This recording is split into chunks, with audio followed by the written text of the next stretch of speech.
aussi bien des Ajacciens que de l'ensemble du public qui était hier soir dans le stade Mezzavia. On va voir ça avec les images de Laurent Sobat, de Michel Giuliani et de Jean-Marie Boffa qui était hier soir dans le stade Mezzavia. Dès que Gérard Vandergut va nous envoyer ces images. Il y avait donc 13 000 personnes dans le petit stade de Mezzavia, à la sortie d'Ajaccio. Il faut donc revenir sur la conduite irréprochable du public corse. Aucune hostilité véritable contre les Marseillais, mais seulement des supporters du Gazélec d'Ajaccio, enthousiastes, responsables et sans nul doute amoureux du football au point qu'ils ne le trahissent pas. Coup de chapeau donc aux 13 000 Ajacciens.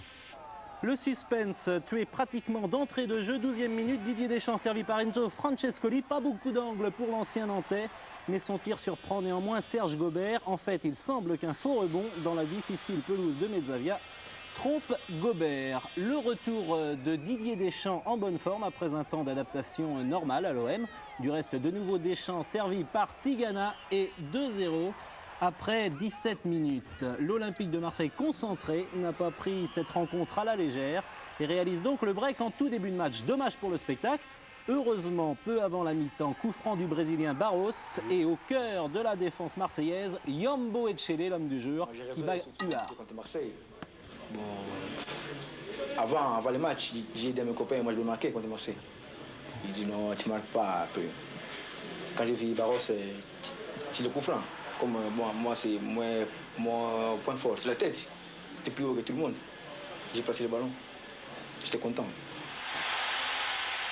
Deuxième mi-temps, Marseille en danger. Marseille à l'attaque. Tigana, Waddle, Francescoli. Et un tir des 20 mètres qui glace tout Ajaccio. Et sous un autre angle, eh bien, on va voir que le tir de Francescoli est dévié par Gentili. 3-1, score final. On n'a pas fait notre match habituel. On a plutôt subi très souvent, surtout en début de match. Et Marseille a marqué à des moments psychologiques de la partie, début très important. Deux derniers mots pour finir du tandem Gérard Gilly-Bernard Tapie, alors qu'ici Huard sort au pied devant Gori. Je crois qu'on n'a pas eu peur ni au début du match, ni à la mi-temps. Je pense que c'est une situation qu'on sait gérer. On a montré qu'on savait la gérer calmement. C'est des amis les Corses. On s'aime bien avec Marseille. Et vous l'avez vu ce soir, il n'y avait pas de méchanceté, il y avait juste un peu d'ambiance.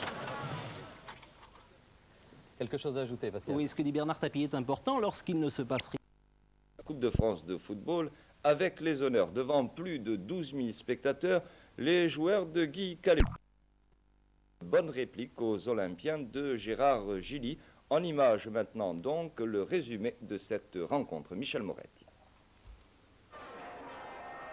Ambiance d'enfer pour match de gala. Samedi à 20h, la foule est chauffée à blanc lorsque les deux équipes pénètrent sur le terrain. Jamais le stade de Mezzavia n'avait connu une folie pareille. On s'attendait à une affluence record. Cette fois, la réalité dépasse toutes les espérances du trésorier du club. 12, 13, 14, 15 000. Combien sont-ils au moment du coup d'envoi? Peu importe, ceux qui avaient promis l'ambiance Coupe d'Europe ont gagné. Lorsque Michel Vautreau siffle le début de la rencontre, Mezzavia explose. Devant un tel public et contrairement à ce qui avait été annoncé par certains esprits chagrins, l'OM est loin de prendre le match à la légère. On joue depuis 8 minutes lorsque Francescoli alerte Deschamps dont le tir trompe Gobert. Pour la première fois en ce début de rencontre, les Marseillais donnent un véritable récital. 10e minute, Tigana sert Papin seul dans la surface. Le tir du capitaine olympien est arrêté en 2 temps par le gardien ajaccien.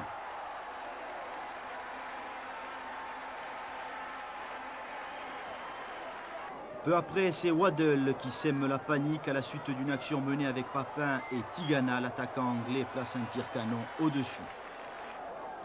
Contre-attaque du GFCA, Gentili lance Gori qui déborde sur le côté droit et centre. Huard intercepte au premier poteau. Victime d'un pressing ininterrompu, les Rouges vont céder une deuxième fois à la 17e minute. Tigana ouvre pour Deschamps, dont le tir croisé ne laisse aucune chance à Gobert. L'OM est à 2 doigts de récidiver à la suite d'une attaque menée sur le côté gauche. Papin à bout portant échoue sur Gobert. Fort de son avantage, Marseille lève le pied. Ajaccio en profite à la 38e minute. Lamont alerte Pastinelli, crocheté par Deschamps. Barros tire le coup franc, repris de façon magistrale par Echele qui crucifie Gaëtan Huard. À cet instant, Mezzavia est dans un état indescriptible.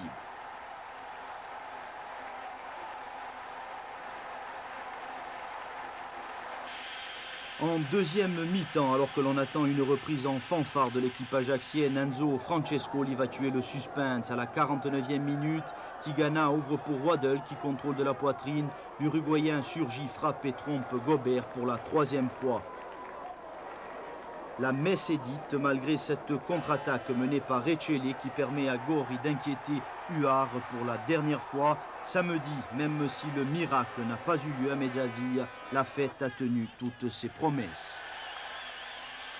Je crois que ce soir, il faut d'abord rendre hommage à l'équipe du GFCA qui a joué le match dans un esprit tout à fait honnête et qui a défendu ses chances. Bon, je crois qu'on a rapidement mené au score et ça a rapidement mis tout suspense de côté. On a joué un match sérieux face à une équipe qui a joué un match, je le répète encore une fois, digne de tout éloge. Il y en a dans les vestiaires quand même qui veulent aussi gagner la Coupe de France. Moi je leur dis, c'est surtout la Coupe d'Europe qu'il faut gagner. Mais eux ils aiment bien la Coupe de France. En fait, je crois que c'est Papin, la bise à Mitterrand, ça lui a tellement plu qu'il veut recommencer. Je suis certainement déçu de l'élimination, mais ce qu'il faut reconnaître aussi, c'est que Marseille, par sa grande maturité tactique et technique, a su faire la différence à des moments quand même psychologiques du match. Non, je crois qu'on n'a pas eu trop le temps de les voir. Ils ont bien fait circuler le ballon. Je crois qu'ils ont été très collectifs et nous on s'est bien accroché et je crois qu'on a satisfait tout le monde. Racontez-moi un peu ce but, comment il s'est passé, vu par vous. Bon, il avait le coup franc en petite voie de Marseille, et Barros il le coup franc, moi je m'engage, je saute plus haut que tout le monde et je passe le ballon. Tout simplement. Ouais, tout simplement, parce que bon, je sais qu'il de la tête, support de la tête.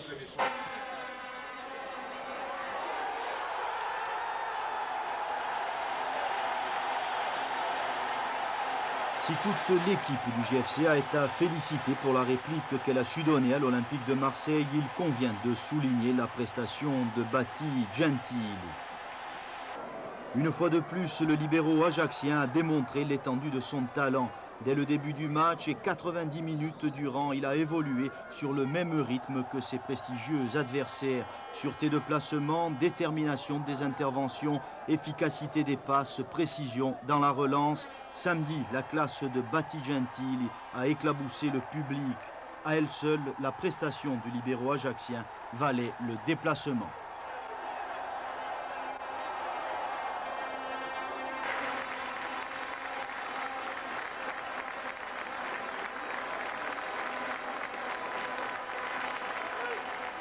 Bravo donc aux Marseillais et aux Ajacciens. Et au-delà de l'aspect sportif de cette rencontre, il faut retenir également la parfaite correction des joueurs, des milliers de supporters et la parfaite organisation de la rencontre. Tout cela a fait de ce GFCA-OM une véritable fête du football et a apporté la preuve que le public corse est tout aussi sportif que bien d'autres dans l'Hexagone.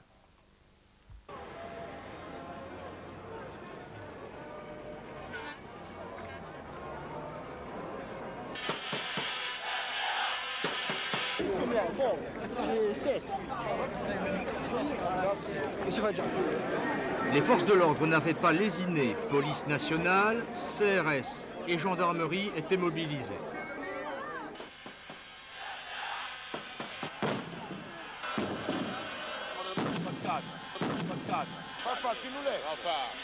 T'as entendu les pétards à Marseille? Enfin, le gardien, comment il fait pour rester là? Non, c'est avant. Ah non, mais avant, on fait ce qu'on veut. Mais pendant le match, parce que c'est un match de foot. Vous avez l'air soucieux. Non, non. Non, non, c'est une impression, non. C'est une mauvaise impression. Ça va très bien. La colère de Bernard Tapie était sans doute médiatique. Les spectateurs ajacciens useront leur stock de pétards. Avant le début du match, il restera un beau feu d'artifice à l'entrée des joueurs sur le terrain.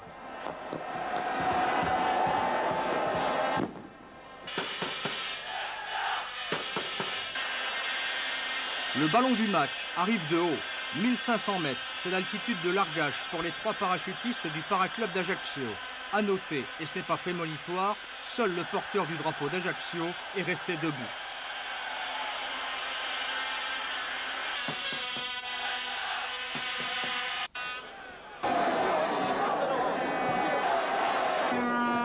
Une centaine de journalistes, photographes et caméramans ont reçu une accréditation. 28 lignes de téléphone ont été demandées par la presse.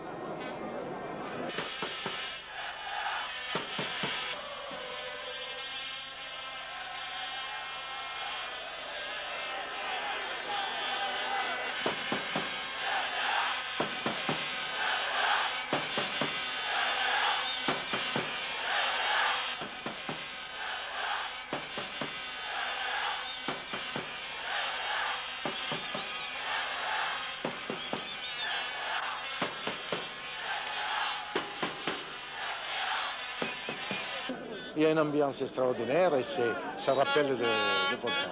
Il y en a qui disent que c'est beaucoup mieux qu'à l'époque, c'est vrai? Ah, ce soir, oui, on n'a jamais vu ça. On n'a jamais vu un monde pareil. Et c'est bien, s'il y a une ambiance, enfin, il faut voir après. Hein. Alors, espérons que ça se passe bien, qu'il y ait un bon résultat pour les Ajacciens. Donc un pronostic, justement. Pronostic, moi, j'en fais jamais. Je vous remercie, Antoine Federici. Antoine Federici qui a porté, il faut le préciser, pendant de longues années les couleurs de l'ACA Ajaccio.